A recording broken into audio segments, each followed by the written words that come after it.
দেখো বন্ধুরা, সকাল সকাল বাজার হয়ে গেছে। দেখো কি মাছ এনেছে। দেখো কি মাছ এটা। এটা হচ্ছে গঙ্গার ট্যাংরা আছে, পুঁটি আছে। এই মাছগুলো খেতে কিন্তু খুব সুন্দর, আমার তো খুব ভালো লাগে। আর এই দেখো মুখী কচু এনেছে, কে কে ভালোবাসে জানিও। আর এটা হচ্ছে নোটের শাক এনেছে বাজার থেকে।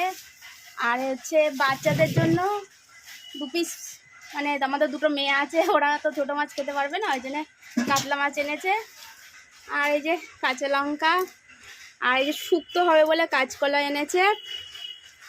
আর বেগুন, এ বাবা হ্যাঁ বেগুনটা খুব সুন্দর। এই বেগুনগুলো আগে খুব পাওয়া যেত, এখন আর পাওয়া যায় না। আর বেগুন এনেছে আর পেয়ারা, তাই তো একটা পেয়ারা। তো বন্ধুরা এই হচ্ছে আজকের বাজার।